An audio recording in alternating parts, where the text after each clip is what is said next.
I'm Dr. Paul Haefner. Welcome to Sport Psych in a Minute, your weekly resource for tips and insights into the psychological side of equestrian sport. I read this great article this week by Jess Clausen in the Plaid Horse about toxic trainer relationships. She gives a lot of thought and great suggestions about how to evaluate trainers and relationships with trainers so we can find the best trainer for ourselves or for our children.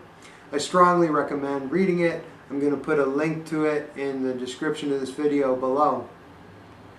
What I'd like to talk with you about today is one thing that came out of my reading that article, and that is the dynamic balance between protection and safety and security, keeping ourselves safe in the world, and this idea of risk. We unfortunately live in a world where people tend to take sides. It's pretty common to hear people talk about or complain that we are overprotective of our kids these days, that we bubble wrap them, that we have phrases like helicopter parents and things to describe that situation. On the other side, we have people that argue that we know a lot more about the dangers in our ever increasingly complex world. And if we know about those dangers, shouldn't we protect our children from those dangers? An example of that in riding would be something like concussions. We know a lot more about concussions or repeated concussions and their impact over time. So that now, rather than the paper-thin hunt caps that I wore as a child, we now have helmets which are designed to protect the head and the brain from concussive force if there is a fall or if someone has an accident. So who's right? Where do we fall in terms of these two things? My feeling is that we're always going to balance those two things. And what I'd like to do is to share a thought or two about how you know when something that you struggle with or a challenge is something that's going to be harmful to you or your child overall. And then on the other side of things, if we accept that we need to push ourselves and that ultimately learning requires a certain degree of discomfort, where does that discomfort cross over into something that's not productive? So let's deal with the protective end first.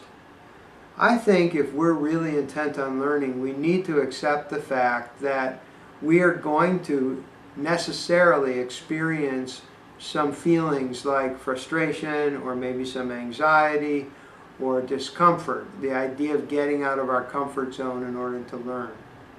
Where I draw the line in terms of protectionism, particularly when it comes to relationships between riders and trainers, is this idea that our interactions with trainers with students, students with trainers, in both directions, should have a basic level of dignity and respect. We should be treated with a basic level of dignity and respect, and we should treat others with a basic level of dignity and respect.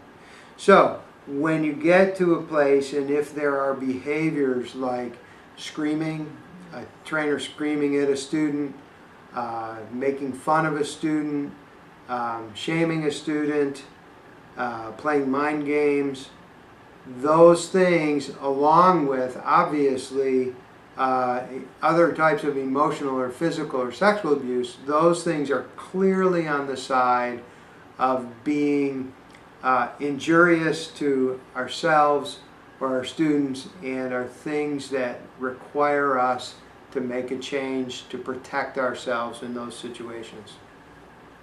Let's go to the other side and risk. How do we know when we are pushing ourselves enough?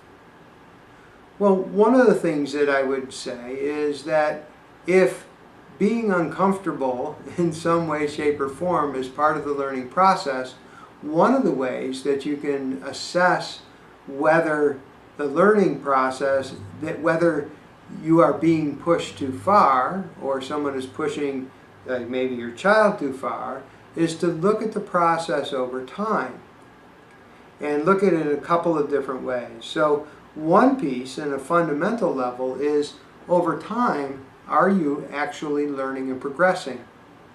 One of the things that we know about being pushed way outside of our comfort zone, where we feel intensely uncomfortable or anxious or perhaps fearful, is that we shut down. In that sense, our ability to learn is offline when we get pushed too far out into that discomfort, intense discomfort. So ask that question over time: am I actually learning? Is my discomfort in the service of learning? The other thing is the impact of that discomfort. Is it having some sort of an overflow impact on other areas of our lives? So with kids, this is easiest to see. Do they come home? Are they pleasant? Are they irritable? Are they grumpy? A lot of times when kids feel stressed in one situation, they come home, take it out in another situation. And often they take it out on their families. So, is there an impact, a negative impact on other areas of our lives? For us, do we lose sleep over it? Is it eating away at our motivation? Do we find ourselves less excited about going in to take our lesson? Those are all signs that we may be pushing ourselves, or in this case, with trainers, being pushed too far. A final word is for trainers and instructors. We all hope that as trainers and instructors we know enough about our craft, about riding, about the things that we're teaching people. But one of the things that we may not know as much about is how to read people in these situations. So what I would say to instructors and trainers is one of your best assets in terms of helping students move forward is to grow in your understanding of individuals and people, and how best to appreciate the differences and provide the optimal level of push to help people progress, move forward, and learn. This has been Sport Psych in a Minute. We'll see you next week.